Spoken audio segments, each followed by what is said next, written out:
clase de hoy día es sobre dolor y cefalea. El dolor es un mecanismo que sirve de protección al organismo. El dolor va a aparecer cuando se produce una lesión del tejido. Esto genera una reacción de eliminación o alejamiento del estímulo doloroso. Por ejemplo, el permanecer sentado mucho tiempo, ¿qué es lo que va a producir? Va a producir una compresión y una isquemia de la piel. ¿Y qué es lo que va a producir este dolor? ¿Qué es lo que va a generar finalmente? Va a generar una acción, o sea, hacer algo para evitar y para alejarnos de ese estímulo. Y esto es cambio de postura en este caso.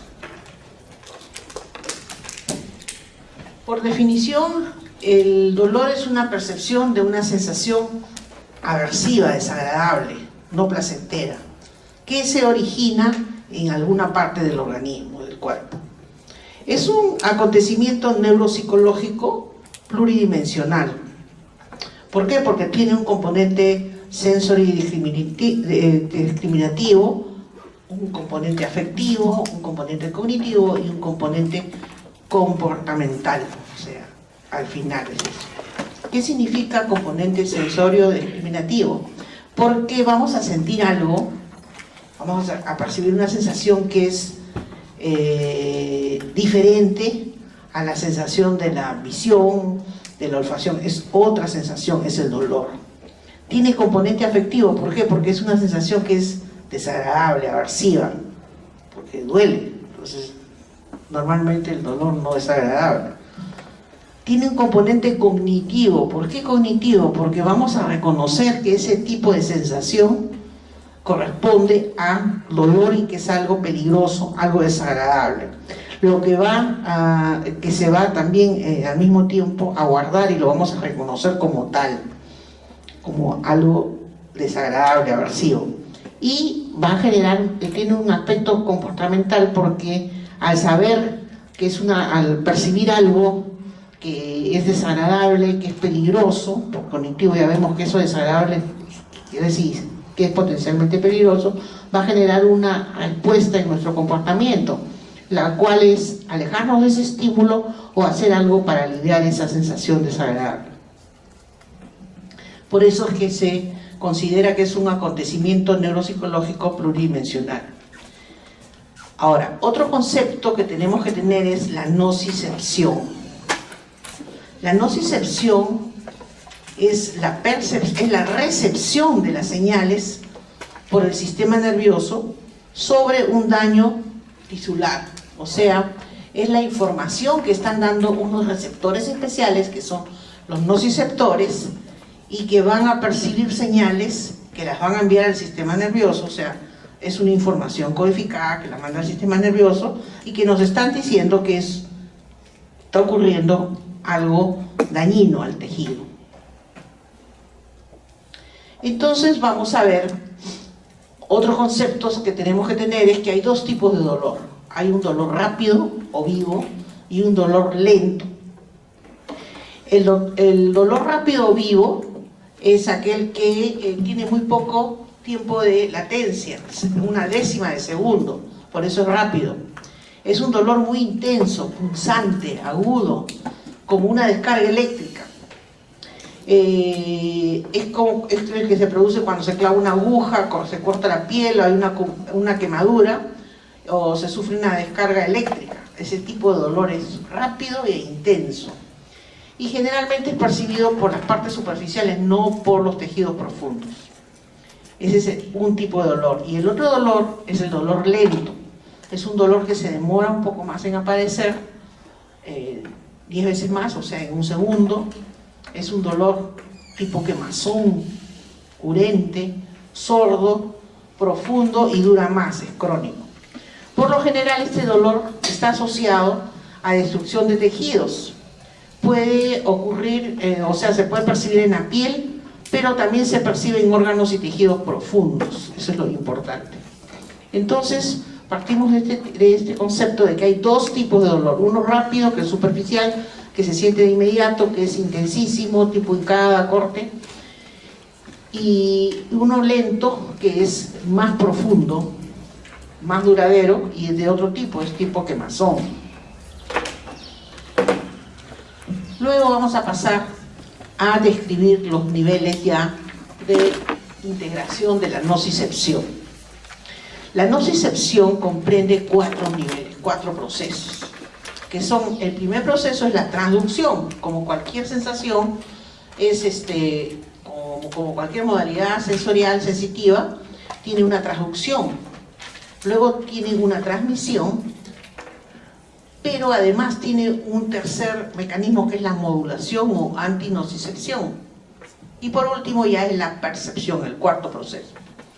El primer proceso, la transducción, consiste, vamos a describir esto en forma más amplia, cada uno de estos procesos, pero podemos adelantar diciéndoles que la transducción es el proceso en que los estímulos nocivos, o sea, son convertidos en un potencial de acción a nivel de los receptores. Ustedes saben que los receptores son transductores, transforman una forma de energía, ya sea mecánica, electromagnética, química, lo transforman en un potencial de acción, y ese potencial de acción va a llevar la información codificada hacia el cerebro, ¿no? Por toda la vía de transmisión o la vía sensorial. Entonces la transducción es el primer proceso, el convertirlo en un potencial de acción. El segundo proceso es la transmisión, o sea, es la transmisión, como el nombre lo dice, es el proceso por el cual este potencial de acción se propaga de manera centrípeta, o sea, desde el punto de origen hacia, en forma ascendente, a través del sistema nervioso, primero periférico y luego central, hasta llegar a la corteza correspondiente y tener ya, para poder tener ya la sensación, la percepción. El tercer proceso es la modulación o antinocicepción. En la nocicepción hay un proceso de modulación de dolor. Este proceso consiste en que la transmisión es atenuada en distintos niveles, como vamos a ver más adelante. O sea, como una forma de un mecanismo de protección, el sistema nervioso ha desarrollado un proceso de modulación, o sea, una forma de bajar ese dolor para no sentir esa sensación tan desagradable. Y por último, la percepción, que ya es el proceso final por el que la transducción, la transmisión y la modulación interactúan con el aspecto psicológico del paciente para crear la experiencia emocional y como tal la subjetiva, que es el percibirlo como dolor. Entonces aquí en este dibujito podemos ver, aquí tenemos el estímulo doloroso, este es el receptor nociceptivo, la nocicepción, este es el estímulo nociceptivo, o sea, el estímulo dañino que estimula estos receptores especiales, y estos receptores son las terminaciones libres de esta neurona, que es la neurona del ganglio espinal. Es una neurona bipolar, que por acá está la parte que percibe y por aquí la parte que conduce la información hasta el asta posterior de la médula espinal. Y de ahí ya va a seguir, ya viene la transmisión, o sea, es transducido acá a nivel de los receptores y luego se transmite por toda la vía sensorial nociceptiva, que ya la vamos a describir, y después va a asciende a niveles subcorticales y llega hasta la corteza. Y en la corteza es donde se produce la percepción. Pero habíamos dicho que existe un tercer proceso, que es la modulación, que vamos a ver. La modulación es el proceso por el cual se trata de atenuar la señal desagradable. Y esto se produce en diferentes niveles, o sea, de la transmisión, a nivel de la médula, a nivel del tronco y hasta llegar a la corteza. ¿Para qué? Para no percibir con tanta intensidad esa sensación desagradable. Entonces vamos a hablar de cada uno de ellos. La transducción, el receptor del dolor también se le llama nociceptor, porque es el que va a captar los estímulos dañinos, o sea, los estímulos nociceptivos. ¿Y qué tipo de receptor es? No es un receptor que está encapsulado, no es un receptor especial, sino es una terminación periférica nada más. O sea, son terminaciones nerviosas de una neurona bipolar cuyo cuerpo se encuentra en la raíz dorsal espinal, en el ganglio raquídeo. Los nociceptores son receptores no encapsulados, como los he dicho, y se llaman también terminaciones libres. La función primordial de este nociceptor es la de distinguir entre un estímulo inocuo, o sea, un estímulo que no hace daño, y de otro potencialmente dañino. Cuando es uno que es dañino o potencialmente dañino, va a descargar, va a transducir la señal y la va a transmitir por toda la vía sensorial hasta llegar a la corteza. La distribución de los receptores están en la piel, o sea, en la parte externa, en las capas superficiales de la piel y en los tejidos internos. ¿En qué parte? Pero no todos los tejidos internos, como vamos a ver, tienen nociceptores. Por ejemplo, el cerebro, las neuronas, la glía no tienen nociceptores. Lo que tienen nociceptores son otros tipos de tejidos, como vamos a ver, que son la hoz del cerebro y el tentorio, o sea, las meninges, las superficies articulares, las paredes arteriales, el periósteo, que ustedes saben que el periósteo es un tejido muy doloroso, una zona muy dolorosa. Aquí no se golpeó la canilla y duele, o sea, la parte anterior de la pierna, y ustedes saben que un golpe ahí duele, pero intensamente, ¿no? Esas son las partes de los tejidos internos que son capaces de, que tienen receptores, nociceptores, entonces son capaces de percibir el dolor. ¿Qué clases? Ahora vamos a ver por otro lado, ¿qué clases? Ya hemos visto la distribución de los receptores. Ahora, ¿qué clases de estímulos van a producir excitación a estos receptores? Pueden ser estímulos mecánicos, estímulos térmicos y químicos. Mecánicos como por ejemplo la compresión. Ya mencionamos el ejemplo de haber estado sentado mucho rato y se está comprimiendo la piel y se está por los isquiones, entonces eso produce dolor y eso fuerza a que uno cambie de posición. Un golpe, también un estímulo mecánico. Estímulos térmicos, una quemadura. Estímulos químicos como ciertas moléculas, ciertos neurotransmisores o ciertas sustancias como la bradykinin, la serotonina, la histamina, el potasio, los ácidos, las enzimas proteolíticas y hasta la acetilcolina. Puede producir dolor. Y hay otras sustancias químicas que no producen directamente dolor, pero aumentan la sensibilidad al dolor, como la prostaglandina y la sustancia P. La sustancia P es producida por el sistema neurotrigeminal, como vamos a ver más adelante. El trigémino, por intermedio de sus ramitas y sus axones, va a eliminar, cuando hay un estímulo nociceptivo, la sustancia P. O, en ciertas circunstancias, como en la migraña, va a liberar sustancia P que va a producir el dolor. Ahora, el dolor rápido es producido por estímulos mecánicos y por estímulos térmicos. En cambio, el dolor lento puede ser también producido por mecánicos, por térmicos, pero también por estímulos químicos, sobre todo porque el dolor lento es más profundo, es más visceral, y en las vísceras más vamos a tener también estímulos químicos.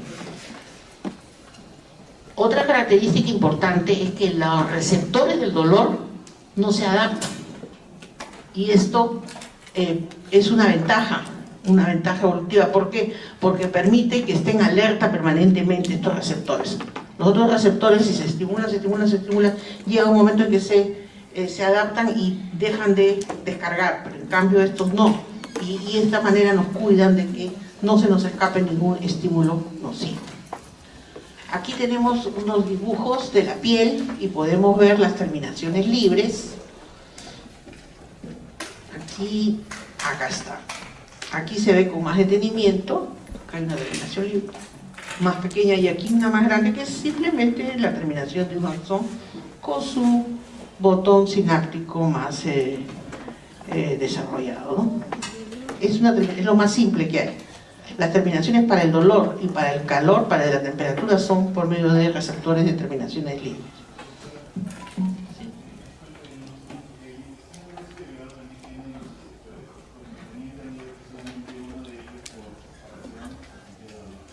Sí, así es, por expansión de ese dolor.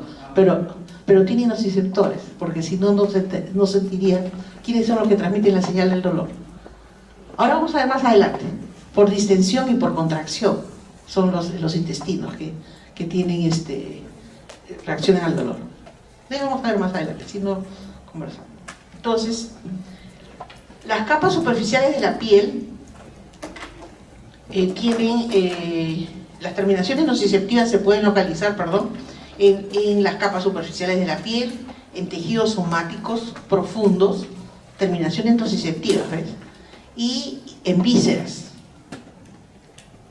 Lo que sí diferencia es de que unos son los nociceptores, que hemos visto que son las terminaciones libres, y otros son las fibras que conducen. Hay diferentes tipos de fibras, A, B, C, A delta, alfa, depende del grosor de las meninges, y eso va a intervenir en la velocidad de conducción del impulso de la señal. Entonces vemos que las capas superficiales de la piel tienen fibras tipo A, delta y C. Los tejidos somáticos profundos tienen fibras A, delta y C también.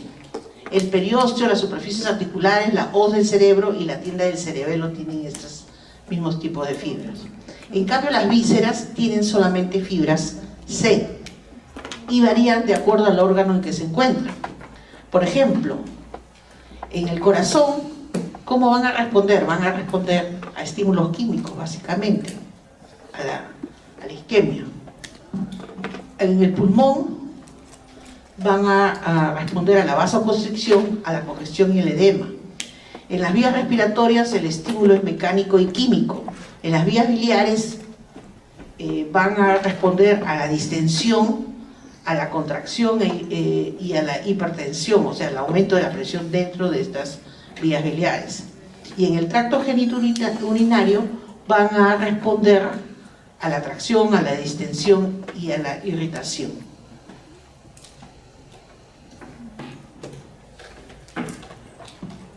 Luego pasamos de la transducción, pasamos a la segunda fase, al segundo proceso, que es la transmisión. La transmisión no es más que la conducción de la señal codificada, o sea, del impulso nervioso, del potencial de acción, a través de toda la vía sensorial.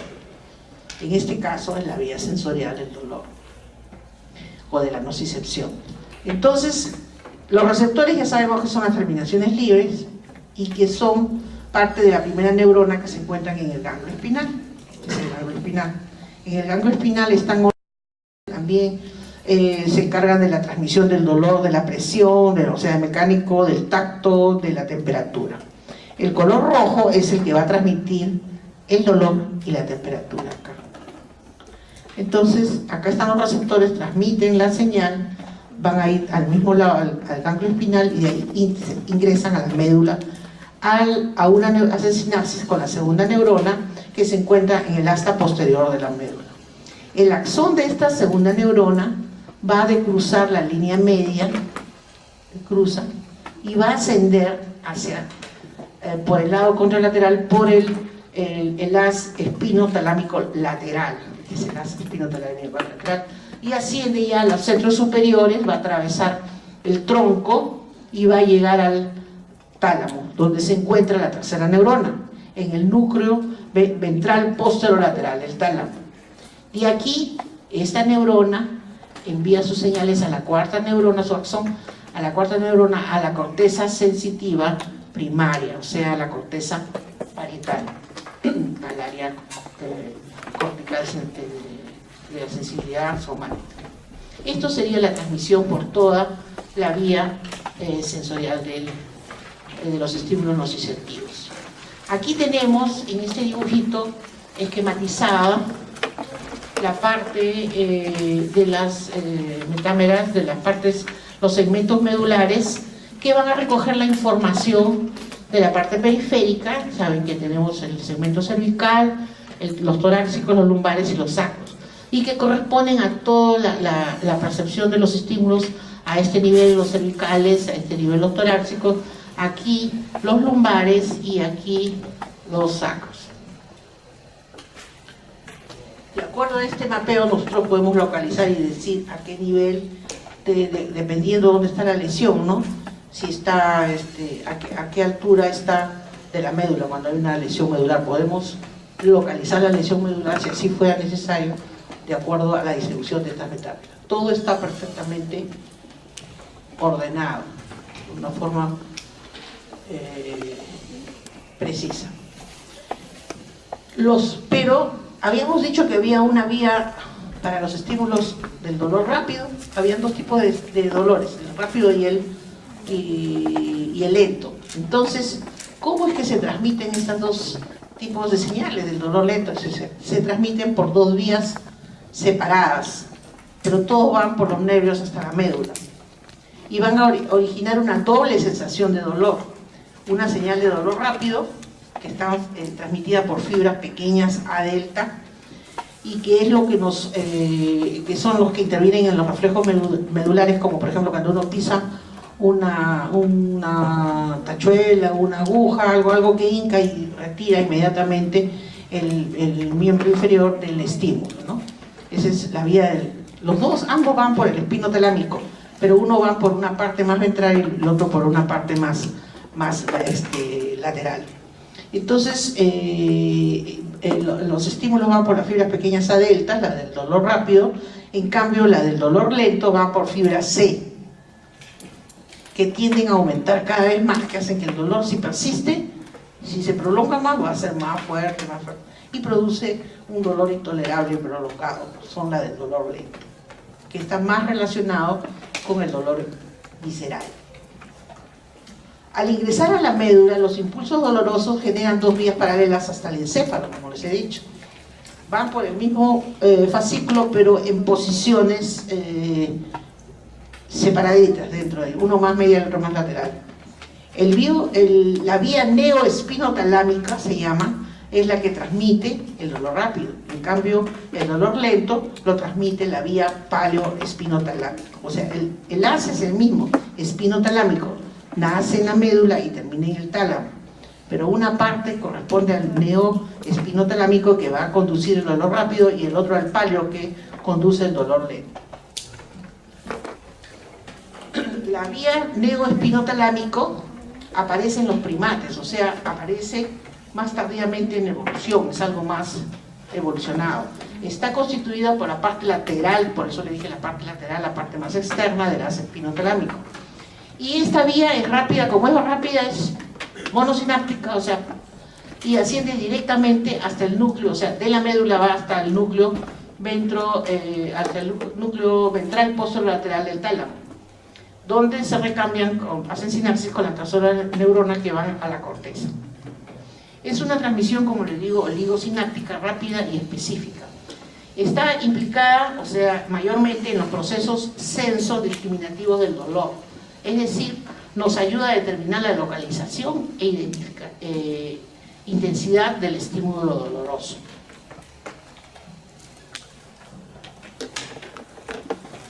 En cambio, el haz paleoespinotalámico está formado, paleoespinotalámico está formada por la parte más medial del haz, del fascículo espinotalámico, y los haces, y también está formada por los haces espinoreticulares y espinomesencefálico. Aquí vamos a ver que intervienen otras vías. Este haz termina en la formación reticular del tronco, en la sustancia gris periaqueductal y en los núcleos mediales del tálamo, para proyectarse luego al hipotálamo, al sistema límbico, y de ahí a la corteza. Entonces, como ustedes ven, es una vía más larga, hay varias sinapsis, por lo tanto es más lenta. Conduce la información sobre el dolor quemante, persistente, y es poco localizado. Constituye el componente afectivo aversivo del dolor, y sus proyecciones pueden alterar las funciones respiratorias, circulatoria y endocrina. O sea, son los síntomas que acompañan al dolor. Cuando hay mucho dolor, ¿qué pasa? Hay sudoración, hay palidez, hay trastornos respiratorios, hay trastornos vegetativos, porque tiene que ver con el hipotálamo y con el sistema límbico. Aquí vemos el espinotalámico, que es el espinotalámico que va directamente hacia el tálamo, y del tálamo a la corteza. Ese es el neoespinotalámico. En cambio, el espino reticular es el que comienzan igual, pero hace escala en la sustancia reticular, la formación reticular del bulbo, de la protuberancia, y de ahí va al tálamo y después a la corteza. Y también hay el espino mesencefálico, que viene de aquí, también viene de la médula, va a hacer escala a nivel del puente y de ahí sube hasta el mesencéfalo, a la sustancia gris periacueductal, que vamos a ver que ahí están básicamente los sistemas moduladores del dolor. ¿Qué neurotransmisores están implicados?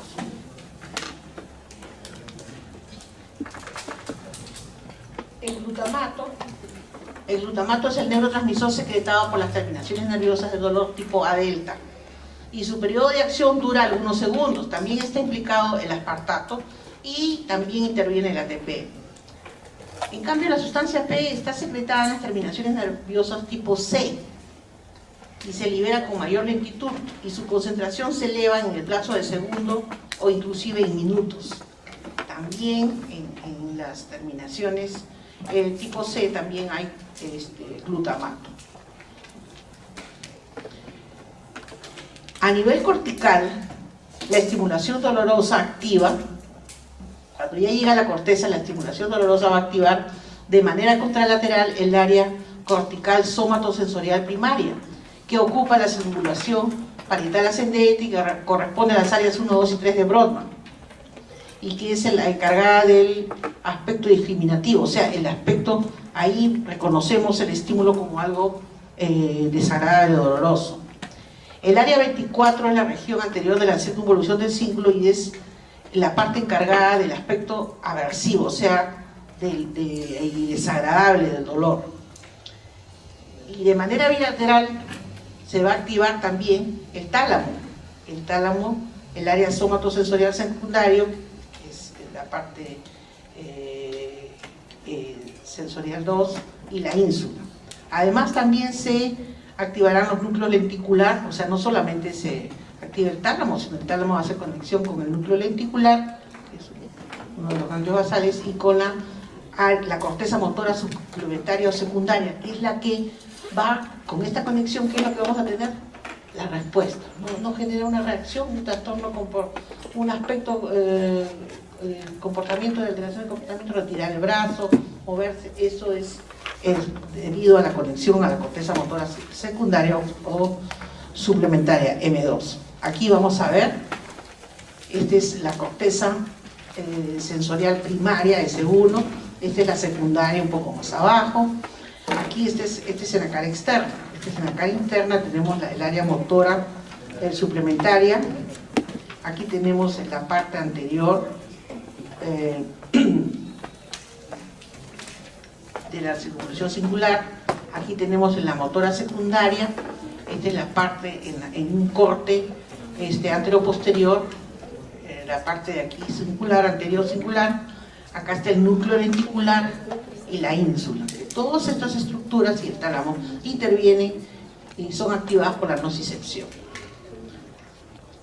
Luego de la transducción que hemos visto, de la transmisión que hemos visto, ¿por qué áreas, por qué centros nerviosos se activan ante un estímulo nociceptivo? Vamos a ver la modulación. El proceso de la modulación es la parte que es la que va a controlar y va a atenuar de alguna manera el dolor. ¿Cómo se produce? ¿Cómo se descubrió? En el año 1969, mediante estimulación eléctrica de la sustancia gris pericoeductal en animales, Reynolds descubrió que se producía una liberación de algunos compuestos que tenían propiedades semejantes al opio y lo llamó sustancias opiáceas endógenas.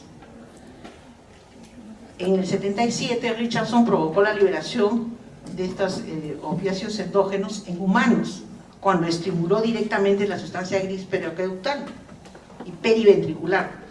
El tipo de analgesia conseguida es de gran precisión y especificidad, ya que no altera otras formas de comportamiento ni reduce la actividad o la atención de la persona. Es solamente como un analgésico, baja, por eso es que le llamaron opiáceos endógenos. Y ustedes saben, alrededor del acueducto, el acueducto es el que está entre el tercer y cuarto ventrículo. El acueducto está entre el mesencéfalo y el diencéfalo. Y ahí a ese nivel está una sustancia, o sea, hay unas neuronas que están rodeando, esa es la sustancia gris pericoeductal que interviene en varias funciones y una de ellas es la modulación del dolor. El sustrato morfológico del sistema se encuentra en las estructuras mediales, axiales, o sea, en el centro del tronco, como la sustancia gris acueductal, la cual se está rodeando el acueducto, y a nivel del bulbo tenemos el núcleo del RAFE, el núcleo magno, el núcleo más grande del RAFE. La sustancia gris periaqueductal recibe proyecciones del hipotálamo, de regiones parietales implicadas en funciones sensoriales, del sistema límbico, que tiene que ver con las emociones, con las motivaciones, y de las regiones prefrontales, que es la atención.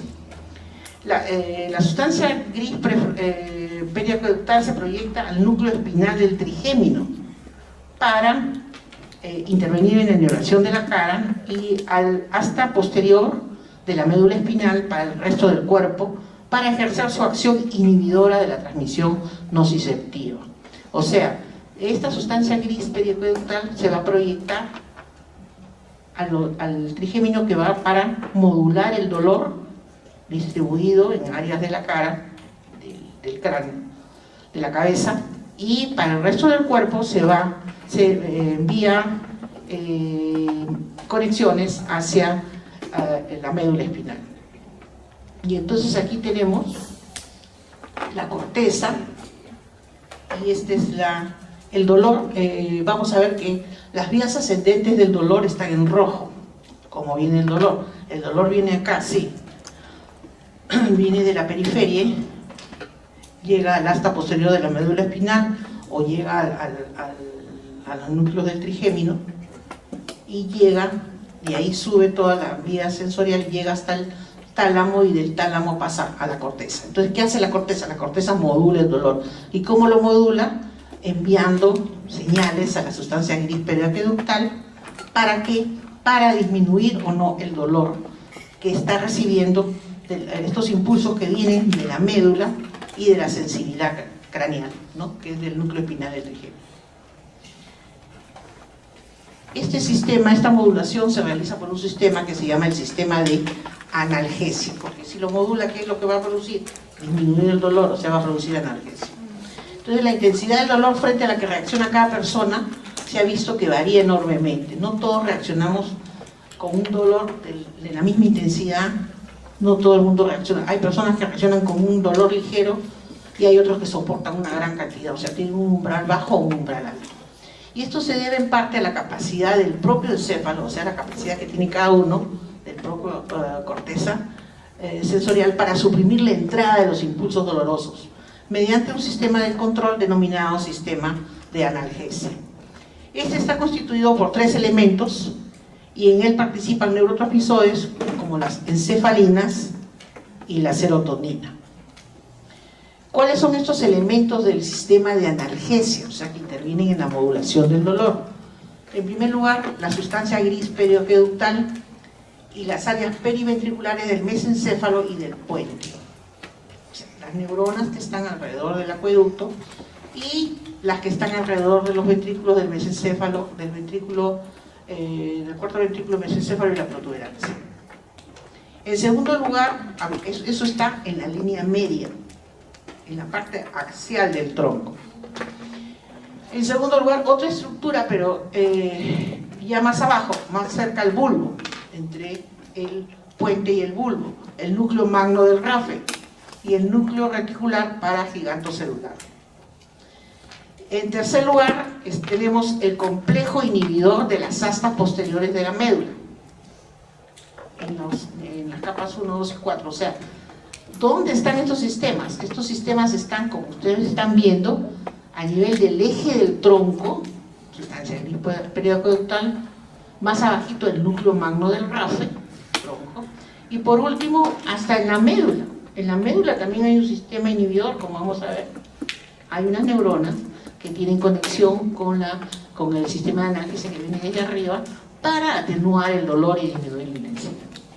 Entonces, la sustancia gris periaqueductal y el sistema inhibidor que se encuentra en la médula son regulados desde la corteza y el hipotálamo. Existen otras vías descendentes noradrenérgicas y serotoninérgicas que nacen del locus ceruleus, o sea, que nacen de más abajo, del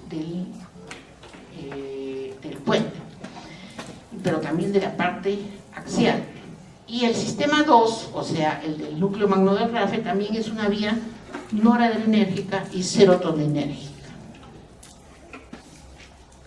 Aquí tenemos en este dibujo, a nivel de mesencéfalo, está el acueducto y aquí vemos la sustancia gris periaqueductal, que es el primero. El segundo es el núcleo del RAFE, que está más abajo, en el puente ya para bulbo, en el bulbo. Y el tercero se encuentra ¿dónde? En la médula. Estos son los tres sistemas que son las vías descendentes, que son las que van a llegar hasta a controlar y que van a servir para modular el dolor, el sistema de analgesia. ¿Qué neurotransmisores están implicados en estos sistemas?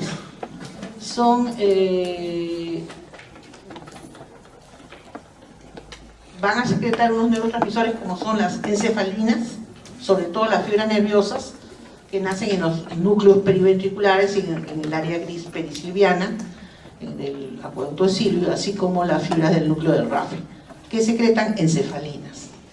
Las fibras que nacen del núcleo del RAFE y terminan en las astas dorsales de la médula espinal segregan serotonina, las mismas que inducen que esta región se secrete encefalina. O sea, estas fibras van a secretar de frente encefalina. En cambio, las fibras que nacen del RAFE van a secretar serotonina, que llega al nivel espinal y va a hacer que en la médula espinal se segreguen las encefalinas. O sea, en forma más indirecta va a llegar al final a que se segreguen las encefalinas. Aquí tenemos, como les decía, este es un corte de la médula, aquí hay un estímulo, la aferencia sensitiva, se percibe, este es el nociceptor, la neurona del nociceptor, que percibe estímulo doloroso, se liberan el glutamato, todo, y se transmite la señal. En cambio acá tenemos la misma aferencia sensitiva, más los opiáceos. ¿Qué es lo que sucede? Esta es la intensidad del dolor, y esta intensidad por efecto del opiáceo va a bajar, se va a cortar el tiempo y va a bajar la intensidad acá en las etapas finales. ¿Por qué? Porque en la médula va a haber otras neuronas que van a secretar encefalinas, que van a producir esto y que van a bloquear la transmisión van a atenuar la transmisión de la señal, no la van a bloquear. Las encefalinas producen una inhibición tanto puede ser presináptica como postsináptica de las fibras aferentes del dolor tipo C, como las del tipo A delta en las astas dorsales. La inhibición presináptica se produce a nivel de los canales de calcio.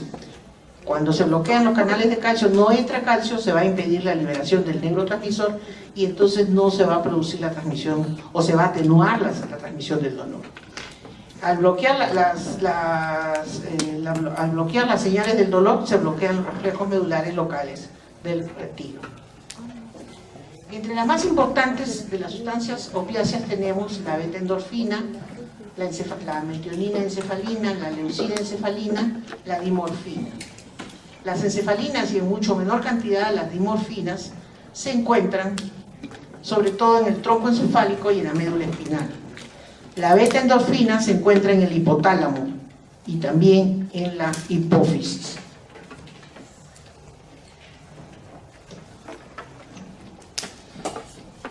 ¿Cómo se puede inhibir artificialmente el dolor? Al aplicar estímulos eléctricos al núcleo magno del RAFE, como cuando descubrieron al estimular la sustancia gris periaqueductal, los núcleos intralaminares del tálamo, las áreas periventriculares o periaqueductales del encéfalo, y grandes fibras sensitivas de tipo A beta de los receptores táctiles periféricos. Así se puede inhibir artificialmente mediante estimulación eléctrica a estos niveles. Luego pasamos ya al cuarto proceso, que es la percepción. La percepción del estímulo nociceptivo. Entonces, comenzamos diciendo que el dolor no es igual que la nocicepción. La nocicepción es la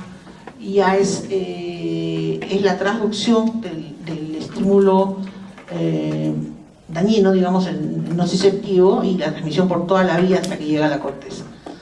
Y esa es la respuesta a la estimulación de los nociceptores. Esa es la nocicepción, la respuesta a la estimulación de los nociceptores.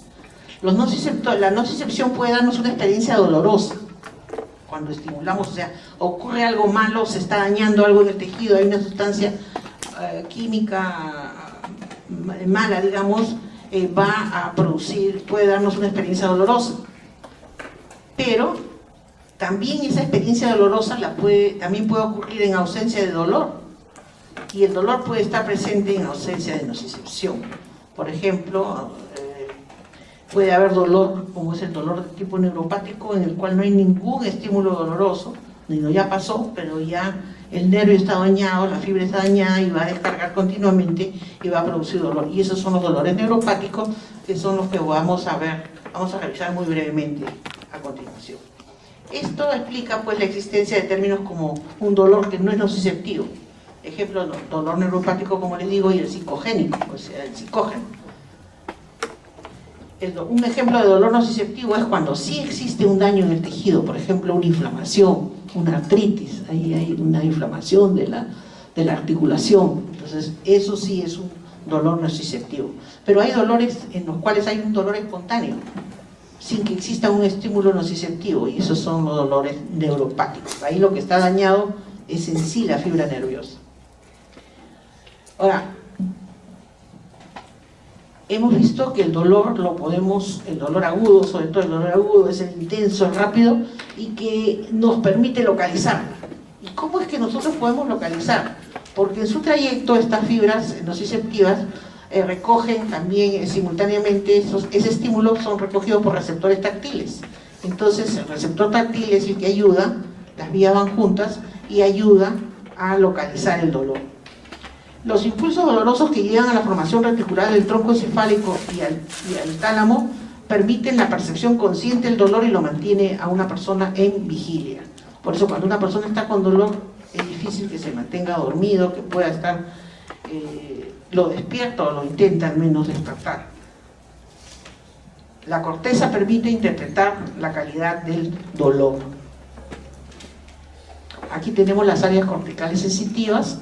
En la corteza primaria 3, 1 y 2, aquí esta es la cara externa y esta es la cara interna. El umbral para la percepción del dolor es semejante para todas las personas. Lo disminuye la inflamación, o sea, hay un umbral, pero lo disminuye la inflamación y lo elevan los anestésicos. Los placebos reducen el dolor a la tercera parte de pacientes, así como también la acupuntura en algunos individuos. La distracción y la sugestión reducen la percepción del dolor y la reacción al mismo. Las emociones intensas suprimen el dolor. Por ejemplo, un susto, una emoción, ahí por más dolor que se tenga, como sea, se hace para salir del problema, suprimen el dolor. El dolor no lo perciben tan intenso y no les bloquea tanto, ¿no? El dolor está disminuido en los estados maníacos, o sea, una paciente que está con trastorno psiquiátrico maníaco, o sea, hiperactivo, disminuye, no siente tanto el dolor. En cambio, si está deprimido, se va a intensificar el dolor. Por eso es que la depresión aumenta la intensidad del dolor. La percepción consciente del dolor ocurre cuando el impulso llega a nivel tálamo cortical, o sea, cuando ya llega a la corteza y al tálamo, ya ahí uno recién se da cuenta de la percepción, o sea, del dolor, ya es una percepción consciente. La corteza luego va a suprimir y va a modificar la percepción del dolor. Vamos a revisar algunas definiciones como la hiperalgesia, la hipoalgesia, la alodinia y la anestesia. La hiperalgesia es el aumento de la sensibilidad y la disminución de del umbral a los estímulos dolorosos. Ejemplo, una inflamación y quemadura.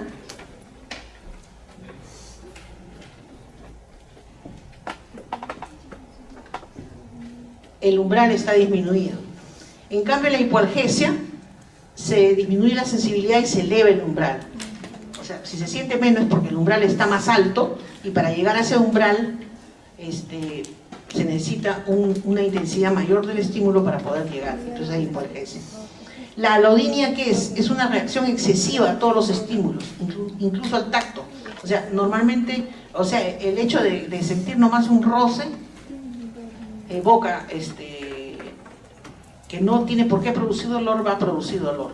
Puede ser difuso y puede estar modificable por la fatiga y por las emociones. Esa es la alodinia, que tienen una sensación desagradable, dolorosa en una parte del cuerpo, inclusive no solamente cuando se hinca, se chanca, lo que sea, con un estímulo nociceptivo, sino hasta con el roce. La anestesia anestesia es la pérdida completa de toda la forma de sensación, o sea, no siente nada, no siente tacto, no tiene dolor, no tiene sensación táctil ni térmica. ¿Qué cosa es ustedes han escuchado seguramente el dolor referido. El dolor referido es más que todo, está relacionado con las vísceras. Por ejemplo, cuando duele el corazón o cuando duele alguna de las vísceras, como el corazón o la próstata, el dolor se va a localizar en una zona amplia. El dolor comienza en general en una víscera y se refiere a toda una región de la superficie corporal. Las ramificaciones de las fibras por donde discurre el dolor visceral establecen sinapsis con la médula espinal y con las mismas neuronas del segundo orden que reciben señales dolorosas de la piel. Entonces, el estímulo, a pesar de estar en un órgano, se puede sentir en otras zonas porque hay conexiones de acuerdo a la formación de la metámera, o sea, de la inervación profunda que tiene. La localización del dolor referido, transmitido por las vías viscerales, se da en el segmento del dermatoma, o sea, por eso les dije de la metámera o dermatoma, a partir de lo que se desarrolla la víscera. Aquí tenemos, por ejemplo, un dolor de próstata. Un paciente que pueda tener dolor de próstata puede tener dolor así, en este nivel, a un lado del abdomen, puede tener en la parte inferior de la pierna, en la parte lateral, incluyendo el pie. Esta es la parte anterior, y en la parte posterior es en la espalda, igual que en la vesícula. Por ejemplo, en la vesícula también duele acá y puede doler la espalda, pero acá en la próstata puede doler también la parte inferior del glúteo y la parte interna del muslo y toda la parte posterior de la pierna. El corazón, cuando hay isquemia y produce dolor, ¿qué puede tener? No solamente hay dolor precordial, aquí a la izquierda, puede haber dolor retroesternal, supraesternal, puede haber dolor mandibular, puede haber dolor en el brazo izquierdo, puede haber dolor hasta en la base de la lengua.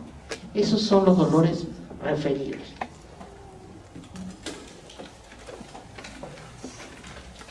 En general, las vísceras solo poseen receptores sensoriales para el dolor, no poseen receptores para el tacto, sino solamente para el dolor. Estos receptores son activados principalmente por estímulos que excitan áreas difusas. El dolor se transmite por las fibras sensoriales de los nervios del sistema nervioso autónomo, por la fibra C, por eso son más lentas. Y el parénquima hepático, los alvéolos pulmonares son insensibles. El dolor proviene de estructuras colindantes como la cápsula del hígado y la pleura parietal de los pulmones, por ejemplo. Porque tanto el parénquima hepático como los alvéolos no tienen receptores, es igual que el cerebro, no tienen receptores del dolor.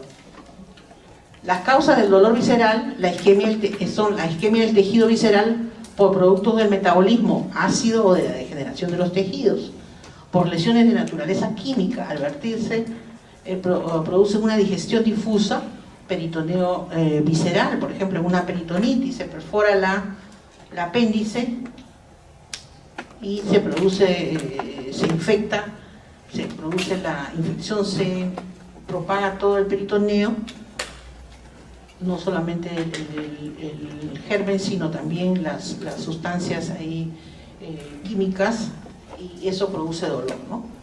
Encima la infección, y que es generalizada y es un cuadro gravísimo. El espasmo de una víscera hueca por estimulación, ¿por qué duele? Por estimulación mecánica, o sea, porque se distiende, o porque se tuerce por isquemia. Por ejemplo, un vólvulo intestinal puede duele. Una distensión de una víscera por gases, por flatulencia también duele. La distensión excesiva por isquemia, si la distensión es muy excesiva, puede llegar a producir isquemia y produce dolor. y también la distensión de ligamentos, también porque los estiran, produce dolor.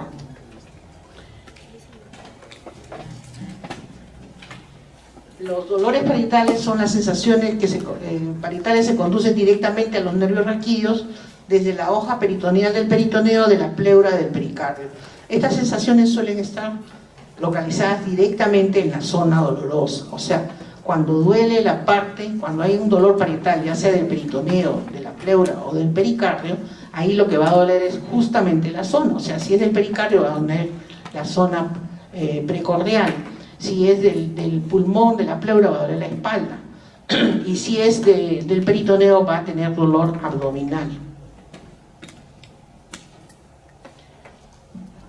El síndrome talámico, hemos visto que en el tálamo lleva la modalidad de la sensación dolorosa, y no solamente la percepción somática pasa por el tálamo, también pasa la visión, la audición, todo, pero todas las modalidades de percepción somática pasan por un núcleo del tálamo. Entonces, cuando hay una lesión talámica, imagínense una lesión talámica por una isquemia, por ejemplo un infarto, va a producirse una hiperalgesia secundaria, ese es el dolor talámico o síndrome talámico. ¿Por qué? Porque hay una facilitación de la transmisión sensitiva. La oclusión de la rama posterolateral de la arteria cerebral posterior, la oclusión vascular de la rama de la cerebral posterior que va al tálamo, va a generar una degeneración de la porción posteroventral del tálamo. Entonces, ¿qué va a producirse? Se va a perder toda la sensibilidad contralateral, o sea, no va a percibir el tacto, el dolor, todo. Como no percibe bien las señales sensitivas, puede tener ataxia sensorial. ¿Por qué? Porque no va a percibir la posición del segmento bien. Si, por ejemplo, está con los ojos abiertos y uno le pide que haga la prueba índice-nariz, la hace bien. Pero si le decimos que cierre los ojos, o sea, no se ayuda de la información visual, esta prueba no la va a poder hacer y se comporta como ataxia. Eso se llama ataxia sensorial. Porque viendo sí lo puede hacer. O sea, no es un problema de ataxia en sí, sino es un problema secundario a que no percibe en qué posición está su dedo para poder llegar a la nariz. Eso es una ataxia sensorial. Si no ve, no puede llegar. Entonces tiene una ataxia sensorial. Además, en este síndrome talámico va a haber sensaciones más localizadas y dolorosas al estímulo. O sea, cualquier cosa, a pesar de que no siente dolor, de que si uno lo toca siente más adormecido en relación al otro lado, cualquier cosa que lo toque, lo que sea, va a desencadenar dolor tipo corriente eléctrica, sensaciones dolorosas muy desagradables. Y ese es el síndrome talámico. O sea, cuando vemos un paciente, por decirles, un paciente que ha hecho un infarto de la cerebral posterior y ha cogido el tálamo, ese paciente va a tener hipoestesia, le examinamos y tiene una hemipoestesia contralateral. Pero además refiere que por momentos ese lado que no lo siente bien, de repente tiene unos dolores intensísimos que le duran poco y después le pasa. Esos son dolores talámicos, ese es el síndrome talámico, que es característico. Entonces decimos, este ha hecho una lesión vascular cerca o en el tálamo. Ahora, vamos a pasar al dolor neurógeno o neuropático, como le dije. El dolor neurógeno se origina en estimulación directa del propio tejido nervioso periférico central y es causado porque las fibras C están sensibilizadas. O sea, no es que exista un daño en el tejido, sino que las fibras que transmiten la señal están sensibilizadas. Entonces, ante cualquier cosa, con un estímulo sencillo pueden, por un roce con algo pueden, o otra cosa pueden generar y transmitir una señal. Se caracteriza porque es de tipo quemante, lacinante, tipo de descarga eléctrica, es espontáneo, puede ser continuo o paroximal, o sea, venir por momentos, como descargas como por ejemplo en la neuralgia del trigémino, y hay una asociación frecuente de déficit sensitivo, por lo general no sienten bien, y está desencadenado por estímulos no dolorosos como la temperatura o por estímulos mecánicos o por una compresión. Se comprime en esa zona y duele. Un ejemplo de esto es la neuralgia del trigémino. La neuralgia del trigémino es un cuadro que se presenta en personas mayores, por lo general, en las cuales tienen dolor en una parte de la cara, en un lado de la cara. Este dolor es intensísimo que las hace llorar pero dura segundos, no dura, se presenta bruscamente y se desaparece bruscamente. Y se puede desencadenar cuando va a lavarse los dientes, cuando viene un aire frío, cuando está masticando, moviendo la boca, o cuando se presiona cierta parte de la cara, entonces tienen unos puntos trigger, o sea, disparadores que se llaman. Entonces, ese es la neuralgia trigémica. Pero recuerden, la neuralgia trigémica no es un dolor largo, es un dolor que puede repetirse montones de veces al día, pero es un dolor bien cortito, de segundos, pero sumamente intenso. ¿Y en quiénes se presenta? Por lo general en personas mayores. ¿Por qué? Porque las personas mayores pueden tener unos vasos. Ustedes saben que en la fosa posterior, en la base del cráneo, está el polígono de Willis. Entonces pueden haber vasos arterioscleróticos que se han elongado y han hecho unas curvas, unos loops. Y esos pueden chocar, rozar al nervio trigémino que pasa por ahí.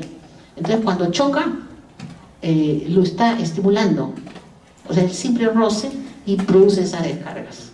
Y esa es la neuralgia, esa es la explicación que se da de neuralgia. Se da tratamiento farmacológico para bajar el dolor.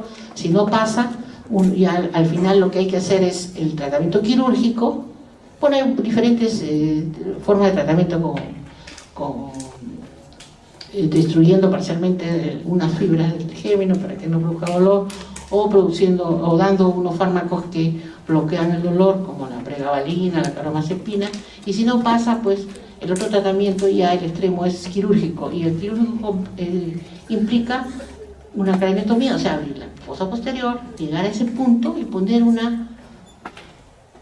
como una telita de un material especial que va a separar y va a impedir el roce de la arteria con el nervio, y con eso se puede aliviar.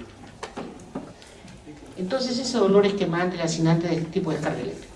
Las causas frecuentes es la neuralgia del trigémino, como les he dicho, la neuralgia posherpética, o sea, después que da el herpes zona, una persona que ha tenido herpes zona después queda con un dolor intensísimo.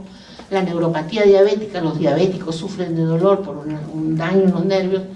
El daño radicular, o sea, una hernia del núcleo pulposo que produce una compresión de una raíz sin que existiera un dolor o sea, sin que existiera un daño en el recorrido del ciático, o sea, en la zona dérmica del recorrido del ciático se produce un dolor espontáneo porque está chancando, comprimiendo, inflamando la raíz. Y algunas neuropatías asociadas a fármacos. Vamos a ver, otro tipo de dolor también es el miembro fantasma doloroso. Ustedes saben que después de una amputación de un miembro, el paciente continúa teniendo la impresión de que todavía tiene ese brazo, esa pierna. Puede tener también la impresión de movimiento, o sea, inadvertidamente puede tratar de coger un objeto con algo que ya no existe, ¿no? Con una mano que ya no tiene, o puede tratar de pararse y no tiene la pierna. ¿Y por qué se debe eso? Porque el cerebro tiene una imagen del cuerpo, el cerebro tiene construida ahí una imagen del cuerpo, y ahí sigue en el cerebro la imagen de tu mano, aunque ya no exista la mano o de la pierna. Entonces eso se descarga y hace sentirte de como que te duele, o como que a veces sienten hasta prurito, por eso se llama dolor fantasma, ¿no? El miembro fantasma doloroso. El paciente presenta sensaciones anormales como parestesia, prurito, sensación de calor y dolor en las extremidades que ya han sido amputadas.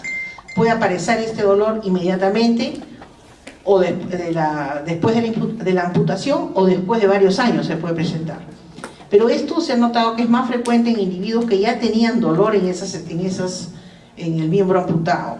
Por ejemplo, un diabético que ya tenía una neuropatía diabética y que se le ha amputado la pierna porque ha hecho un problema vascular periférico en esa pierna, va a tener probablemente dolor fantasma. El dolor es generalmente distal, en dedo, palma, planta, muñeca o tobillo, y es de tipo empuñadura, o sea, es como si se lo estuvieran apretando, tipo presión, como si se lo estuvieran torciendo, como si estuviera quemándolo, o un tipo calambre. Otro tipo de dolor neuropático es el del herpes. Ya les he dicho, el herpes, ustedes saben que el herpes zóster es un virus que compromete las raíces, los dorsales de la médula espinal.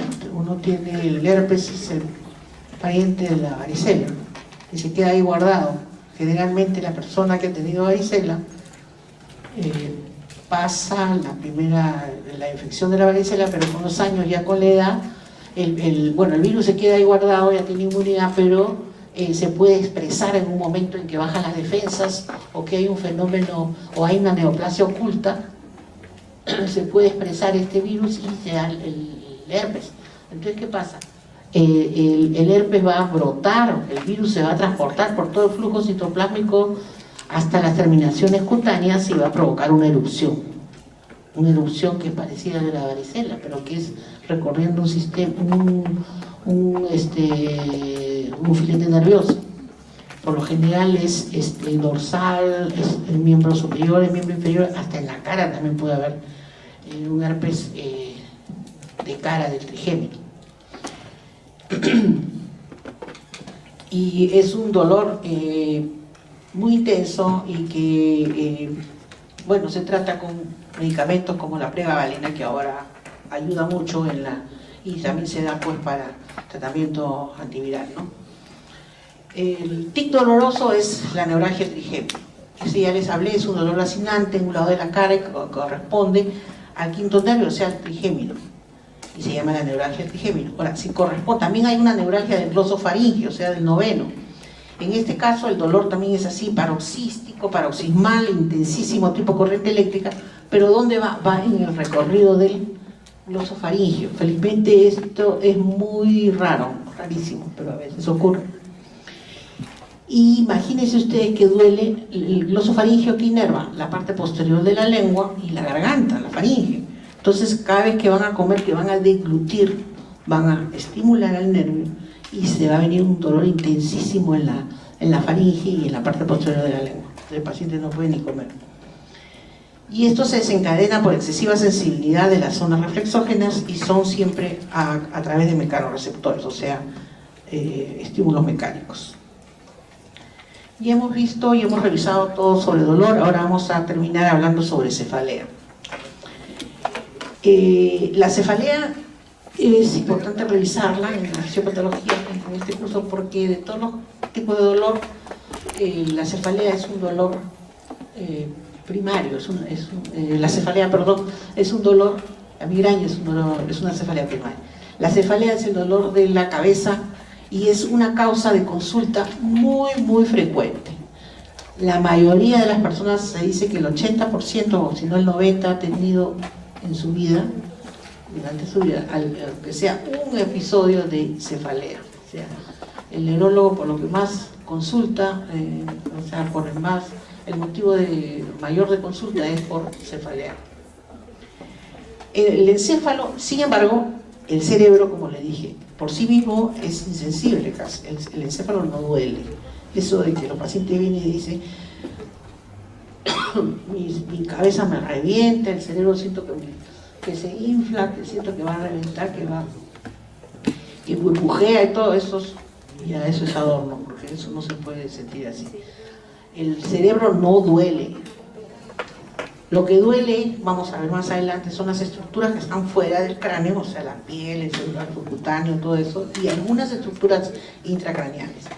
La cefalea constituye un tipo de dolor referido a la superficie de la cabeza que procede de estructuras profundas. Estas pueden ser intracraneales, o sea, las causas de esta cefalea pueden ser por causas intracraneales, o sea, algo dentro del cráneo como un tumor, una hipertensión endocraniana, o extracraneales, como por ejemplo un glaucoma, una sinusitis, que es afuera, una otitis, que es afuera, un dolor de muela, todo eso da dolor de cabeza. ¿Qué estructuras de la cabeza? Estamos hablando de la cabeza en general, duelen. No estamos diciendo adentro o afuera, no estamos hablando del cerebro, sino de la cabeza, que pueden ser extracraneal o intracraneal. Duele el cuero cabelludo y la polibrosis epicraneal. Uno que se cae y se rompe la cabeza y sangra, duele la cabeza. Uno que se golpea la cabeza y tiene un chinchón, o sea, un hematoma pericraneal o epicraniano, duele un montón la cabeza. Cuando hay cefalea tensional, hay contracción de los músculos que están occipitales o frontales, que están fuera del cráneo, también hay dolor de cabeza. Los músculos epicraneales, como le digo, y los cervicales, también una mala dormir, mala posición, estar en contractura cervical también produce dolor de cabeza. La piel, el tejido subcutáneo y las mucosas de la cara duelen. Un forúnculo, una lesión, una infección de la piel, de la cabeza produce dolor. unas aftas, una lesión de la mucosa oral, afta, produce dolor. También en la nariz, produce dolor, lesiones de la mucosa nasal. Los ojos, los oídos, los senos paranasales y las células mastoideas producen dolor. Sinusitis, otitis, glaucoma, produce dolor. Los nervios, ciertos nervios regionales como el trigémino, el noveno, el 10, el nervio occipital produce dolor. La arteria meningia media, los senos de la dura madre duelen, la hoz del cerebro. O sea, las arterias intracraneales, los senos venosos, las meninges duelen. El segmento proximal de las arterias cerebrales también duelen porque están revestidas con una porción de meninges y eso produce dolor. Las meninges de la base del cráneo duelen. Los núcleos del RAFE, que intervienen en el sistema de analgesia y del dolor, también pueden, o sea, una estimulación de esos núcleos puede producir dolor. Y los núcleos talámicos del sistema espinotalámico del dolor también, porque si ustedes estimulan directamente estos núcleos van a producir dolor. Pero, ¿cómo es que duelen? ¿Cuál es la patogenia del dolor? Duelen porque si distienden, traccionan o dilatan las arterias intracraneales y extracraneales, les puede producir dolor. Si traccionan o desplazan las venas intracraneales o su envoltura de la dura, o sea, de las meninges, también van a producir dolor. Si hay compresión, tracción o inflamación de los nervios craneales y cervicales, también se va a producir dolor. Si hay espasmo, inflamación o trauma de los músculos craneales y cervicales, también se produce dolor. Si hay una irritación meningia, una meningitis, una hemorragia subaracnoidea, también se produce dolor. Si hay aumento de la presión intracraneal por un tumor que es lo que va a hacer una hipertensión endocraniana, va a producir dolor. Desórdenes, ciertos desórdenes funcionales o metabólicos de los sistemas cerebrales del dolor también van a producir dolor. Y desórdenes psicogenéticos, o sea, un trastorno psicogénico puede producir dolor. Una depresión, una cefalea tensional es la que produce dolor. De todos los tipos de dolores de cabeza, y la cefalea tiene una clasificación internacional que es muy larga, que no viene al caso revisar. Hay cefaleas primarias y hay cefaleas secundarias. Por ejemplo, si la cefalea es debida a que tiene una otitis, entonces es una cefalea secundaria a una otitis. A un glaucoma es cefalea secundaria a glaucoma. Si es por un tumor cerebral secundario de hipertensión endocraniana. Pero hay otras cefaleas que son estrictamente neurológicas, o sea que no tienes ningún daño ni en la cabeza, ni en el cerebro, ni por fuera, pero hay dolor de cabeza. Esas son las primarias. Y dentro de las primarias tenemos la más importante, la migraña, que es la más frecuente. También la migraña es un trastorno muy frecuente y es un trastorno funcional del sistema neurovascular de la cabeza, de naturaleza idiopática, porque no hay ninguna causa estructural. Hay un trastorno químico, se producen una serie de eventos eléctricos y fisiológicos y químicos que van a desencadenar el dolor de cabeza. Es posiblemente determinada genéticamente. ¿Por qué genéticamente? Porque el que tiene, siempre hay un familiar que tiene migraña, la mamá, el papá, los hermanos, entonces hay algo genético ahí. Y además en algunos tipos de migraña se han podido identificar algunas alteraciones de genes, como la migraña hemipléjica familiar. Y la migraña se caracteriza ¿por qué? Porque son episodios recurrentes de dolores de cabeza. O sea, ¿qué cosa es? Es una cefalea recurrente. No es una cefalea que comenzó un día y que ha seguido, y que cada vez es más fuerte, y se va y regresa, pero cada vez es más fuerte, más fuerte.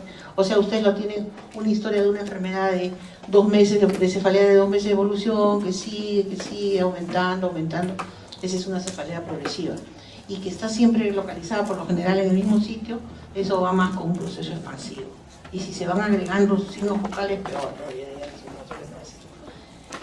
La migraña no, la migraña es un dolor de cabeza que fastidia por temporadas. O sea, puede comenzar en la niñez o en la juventud y va a durar muchos años. Entonces, pero no son todos los años, no es permanente, sino fastidia por temporada. O sea, se va y se viene. O sea, es episódica. Yo diría que la característica más importante de la migraña es que es episódica. Es una persona que ha tenido temporadas que duraban semanas y tenía dolores de cabeza 2 veces por semana, 3 veces por semana, y después pasaron 2 meses y se le fue, y estaba relacionado quizás con un momento de tensión o cuando tenía mucho trabajo, y después cuando ya se solucionaron los problemas o ya disminuyó la intensidad del trabajo, se fue. Entonces eso es migraña. O un dolor de cabeza que tiene relación con los periodos menstruales en las mujeres. Entonces, y pasa el periodo menstrual y pasa la menstruación y ya no hay dolor de cabeza. Entonces eso es episódico, regresa, tiene episodios, ¿no? Y hay muchos factores desencadenantes de esos episodios, como vamos a ver. ¿Cuáles son los determinantes de la enfermedad? Cerca del 70% de jaquecosos, fíjense, tienen una historia familiar positiva. Posiblemente intervienen muchos genes en la migraña. Y uno de ellos, como le dije, es la migraña hemipléjica familiar, en el cual se ha encontrado alteración del cromosoma 19P, que codifica una subunidad de un canal de calcio. Entonces es una canalopatía del calcio, es un tipo de canalopatía. En esos pocos se ha podido encontrar un trastorno demostrable genético, ¿no? ¿Y qué cosa? Pero como les he dicho, si es una cefalea episódica, quiere decir que los dolores de cabeza no van a ser todos los días y siempre, sino es por episodios. ¿Y qué cosa es lo que va a determinar, qué es lo que va a precipitar una crisis de dolor? Pueden ser factores hormonales, se sabe, por ejemplo la menstruación, la ovulación, el uso de anticonceptivos, el reemplazo hormonal. Pueden ser dietéticos. Los migrañosos pueden desencadenarse crisis dolorosas por ingerir alcohol, carnes con exceso de nitritos, glutamato monosódico, eso que se come en el chifa, por eso el aspartame, algunos edulcorantes tienen eso porque son estimulantes, el chocolate también en algunos jaquecosos, el queso, sobre todo el queso guardado, el queso mantecoso. No todos los jaquecosos son iguales, o sea, no quiere decir que un jaquecoso no puede comer ninguna de estas cosas que está acá, no. Algunos se afectan con alguno de ellos o con varios de estas cosas, y en diferentes grados. Los trastornos, algunas alteraciones psíquicas también pueden desencadenar la crisis dolorosa, como por ejemplo el estrés, que ya les he dicho, el periodo postestrés. A veces pasó el problema, se solucionó el problema, pero después le viene la migraña. La ansiedad, si por algún motivo está muy ansioso, si está muy preocupado, si está muy deprimido, o si ha hecho mucho esfuerzo físico, o si está fatigado, puede venir la migraña. Hay también determinantes físicos, como por ejemplo la luz intermitente. La luz fluorescente, ustedes saben que la luz fluorescente es intermitente, y eso puede desencadenar. Algunos migrañosos no pueden, o sea, han notado que les cae mal leer con esos fluorescentes, que usar siempre la luz blanca, ¿no? La luz blanca que son de fluorescentes, y muy cerca. Ciertos olores, por ejemplo, el gas, la gasolina, algunos olores fuertes no los pueden tolerar algunos cosas. El cambio de clima, cuando cambia el clima, cuando hace mucho frío, hace mucho calor, ahí le viene la crisis. La altura, por ejemplo la hipoxia, también son poco tolerados por los migrañosos, ascensor 8, por general, y el ejercicio físico, también mucho ejercicio físico.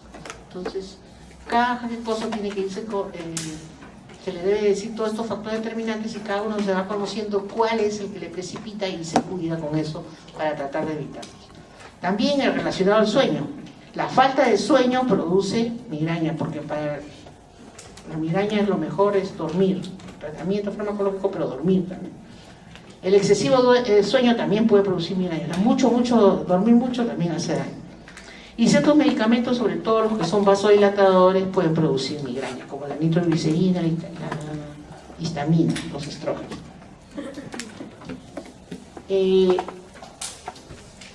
La migraña tiene un periodo de pródromos, o sea, la persona que va a tener su crisis migrañosa, 1/3 de los migrañosos saben que les va a venir la migraña. ¿Y cómo saben? Porque experimentan ciertos síntomas de tipo general, tipo vegetativo, previos a la migraña. Entonces saben que ese día, por ejemplo, se despiertan y saben que ese día les va, sienten algunos síntomas y dicen ya, seguramente que ahora va a tener migraña.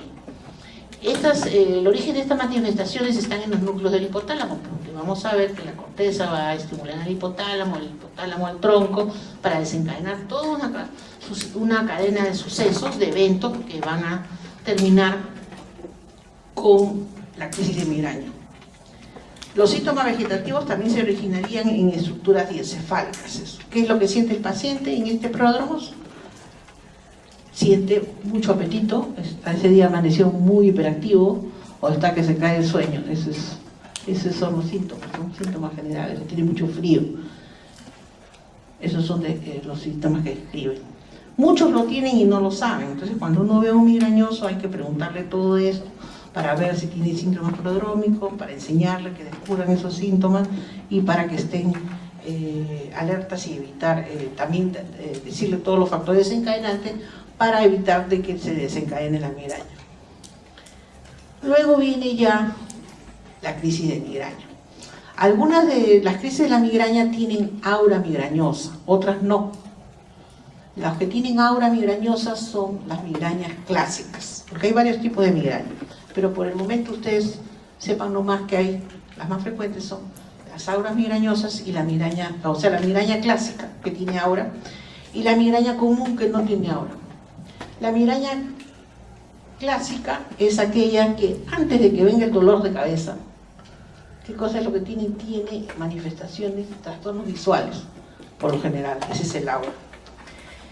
Pero no solamente pueden ser visuales, a veces también son visuales, después sensitivos y a veces hasta tienen dificultad para hablar, depende del migrañoso. Y hay otros que no, de frente tienen el dolor de cabeza típico de migraña y después se les pasa.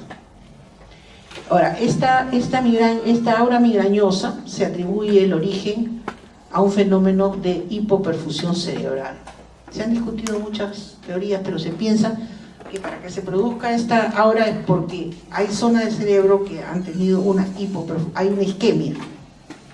Pero lo que se ha encontrado con estudios de perfusión cerebral es que efectivamente existe una hipoperfusión en esta fase del aura, pero una hipoperfusión que se origina en la parte posterior, que es donde se originan los síntomas. El paciente migrañoso, ¿qué es lo que tiene como aura? Por lo general dice que tiene problemas visuales, ve puntitos, y el migrañoso típico, clásico, dice que ve unos puntitos, que esos puntitos aparecen en un extremo del campo visual y después van creciendo, esos puntitos negros, que a veces son con reflejos, van creciendo y van tapando todo el campo visual y después le viene dolor de cabeza. Otros dicen que ven los puntitos y después se les nubla todo lo de la visión, por un lado, y después le viene el dolor de cabeza. Otros dicen que de frente pierden la visión, o sea, como si tuvieran una hemianopsia, pierden la visión en la mitad del campo visual, y después le viene el dolor de cabeza. Otros dicen que ven los puntitos, después le viene adormecimiento en media parte del cuerpo, y después ya le viene el dolor de cabeza con las náuseas, los vómitos, la sensibilidad, la sonofobia, la fotofobia. Entonces, esos son los síntomas del aura. Pero ¿qué nos indica los síntomas del aura? Si la mayoría tienen síntomas visuales, quiere decir que algo pasa, ¿en dónde? En el polo posterior, o sea, en la corteza occipital. Los síntomas nacen de ahí, algo pasa, ya no digamos isquemia ni hipoperfusión, algo hay ahí. Y esos síntomas se van extendiendo porque los que han tenido trastornos visuales, algunos tienen también trastornos de sensibilidad, o sea, primero es visual, después sensibilidad, y a veces tienen o motor o de lenguaje, que dura menos de media hora y después ya viene la fase de dolor. Se recuperan de eso y viene la fase de dolor. O sea, hay algo que comienza atrás, en el polo occipital, se va extendiendo hacia la parte parietal y puede llegar hasta los límites con el frontal, puede llegar, y después ya viene y desaparece. Entonces, si decimos hay una isquemia, díganme ustedes qué arteria hay que comienza atrás y que termina hacia adelante. Ninguna, porque hay dos tipos de circulación. Entonces no es distribución, no es el territorio de una arteria, y es solamente síntomas corticales, no de abajo, sino de la corteza. Entonces, ¿qué es lo que sucede? Primero hay una descarga, una estimulación cortical en ese punto que se extiende como un manto hacia adelante, y como eso se se descarga, después se agotan las neuronas, se apagan, y como se apagan, no hay consumo pues energético, o baja el consumo energético y hay hipoperfusión a ese nivel, hay hipoperfusión, pero no hay isquemia, hay hipoperfusión. Y después ya viene la fase dolorosa, que tiene otra explicación. Entonces ha venido, se ha leado y de una hipótesis, una teoría que explicaba esto. ¿Por qué comienza atrás y se extiende hacia adelante? No obedece a un territorio vascular, o sea, no hay isquemia. Lo que hay una alteración del manto cortical que se extiende hacia adelante como si fuera una depresión extendida, y eso se llama la depresión extendida de Leao. Después de esta depresión extendida de Leao, se van a estimular centros dolorosos, se estimula el núcleo del trigémino, se estimula el encéfalo, vienen las náuseas, los vómitos, la sudoración, el frío, y viene el dolor de cabeza que es de tipo pulsátil, etc. La luz no la soportan ni el sonido, que eso ya la fase dolorosa. Entonces, la teoría de la depresión propagada es la que explica la primera fase, la del aura, cuando existe aura en la migraña. Porque como les he dicho, no todas las migrañas son con aura. Las clásicas tienen aura y las comunes no tienen aura. Al principio, cuando se quiso explicar la fisiopatología de la crisis, se ha avanzado mucho en la fisiopatología de la migraña, pero no se conoce del todo lo de la crisis de la migraña. Han habido muchas teorías. Entonces, una de las teorías, Wolf decía, para explicar esto del aura, es que hay una vasoconstricción, o sea, hay una isquemia. Y para el dolor hay una vasodilatación, porque el dolor es pulsátil, como si le latiera la cabeza y tiene ahí las arterias de acá del cráneo se le dilatan. Entonces primero hay una vasoconstricción y después hay una vasodilatación. Bueno, esa es una explicación muy simple, pero que no ocurre así. Entonces después, con el tiempo, Leao explicó su teoría de la depresión cortical, que es lo que se acepta ahora para explicar la fase del aura. Y la fase del dolor, Moscovitz describió la teoría neurovascular, trigémino-vascular. ¿Qué dice esta teoría? Que el trigémino, el núcleo del trigémino, tiene otros subnúcleos que van a enviar ramas a los vasos de las arterias cerebrales, unas ramitas. O sea, el sistema trigeminal inerva los vasos. Y ese es el sistema neurotrigeminal. Cuando hay una crisis de migraña, ¿qué es lo que sucede? Primero viene si es que hay ahora, viene lo de la depresión de Leao, y después eso estimula la corteza, va a estimular al tronco, la corteza al diencéfalo, el diencéfalo al tronco, y se elimina, en el tronco se va a estimular al núcleo del trigémino, y el trigémino va a producir la sustancia P. Esa sustancia P va a llegar a los vasos. ¿Y qué es lo que se va a producir? Una inflamación neurogénica de los vasos. Y eso es lo que es la migraña. Es una inflamación neurogénica de los vasos, que es transitoria. Y por eso duele la cabeza, producen náuseas, se liberan una serie de neurotransmisores, de citoquinas y de todo lo demás. Y eso sería lo que nos explicaría de mejor manera la migraña. Pero entonces al final la migraña es una inflamación aséptica de los vasos cerebrales, como le digo, que tiene un proceso y que va a durar. Pero a veces, no solamente libera sustancia P, sino la pared del vaso se inflama, se endurece. Entonces esos vasos gruesos puede ser que la migraña dure mucho tiempo. La crisis de migraña se complica. ¿Se complica en qué sentido? Que dura mucho, ese grosor de las paredes de los vasos aumenta, y ¿qué pasa? Se tapa el vaso y se complica con un infarto. Es por eso que una crisis de migraña puede terminar en un infarto cerebral. Sí, que es complicado. Entonces, en la fisiopatología de la migraña, como le dije, el aura se explica por un posible trastorno cortical similar al fenómeno de depresión progresiva de Leao, y el dolor por una activación del sistema vascular trigeminal, porque el sistema vascular va a activar un generador periódico del dolor que implica varios neurotransmisores, la activación del sistema trigeminal y sus conexiones centrales, se va a producir una vasodilatación, que eso es lo que siente que late en la cabeza y que duelen los vasos, predominantemente intracraneal de las arterias y de los vasos durares, inervados por el nervio trigémino, y eso va a generar una inflamación perivascular neurogénica de rápida instalación, que si la inflamación persiste, se puede tapar el vaso y puede llegar a producir una isquemia, o sea, un infarto. Aquí vemos, este es como aparecen los síntomas, o sea, los síntomas son originados acá a este nivel y se va extendiendo, esa es la extensión de lo de Leao. Y aquí es donde ven las lucecitas, ven las rayas, como describen los migrañosos.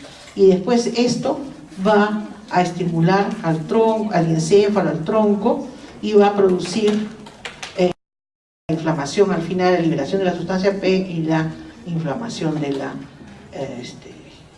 pared de los vasos. En este cuadrito vemos que primero tiene que haber una alteración de la corteza cerebral, una depresión cortical que va a producir todos los síntomas del aura, que corresponden a un déficit cortical focal, pero al mismo tiempo la corteza cerebral estimula al hipotálamo, al tronco cerebral y a los vasos del cráneo, de la dura madre, y va a producir liberación de sustancia P que va a intervenir en inflamación estéril y que eso es lo que produce el dolor. Ahora, el dolor es de tipo pulsátil, por lo general es en hemicránea, en la mitad de la cabeza, y no es siempre en el mismo sitio, a veces es en el lado derecho, a veces en el lado izquierdo, a veces es global. Esa es una de las características de la migraña. Entonces, ¿cuáles son las características de la migraña clásica? La migraña clásica, les he dicho que es la que tiene aura, o sea, los problemas visuales. Son ataques de dolor de cabeza con alguna de las siguientes características. Síntomas de aura que indican una disfunción cerebral focal cortical y del tronco encefálico reversible, porque eso desaparece, dura menos de media hora, máximo media hora. Por lo menos un síntoma de aura se desarrolla gradualmente y en más de 4 minutos o dos o más síntomas ocurren en sucesión. Como les dije, pueden ser solamente visuales o pueden llegar a ser sensitivos también.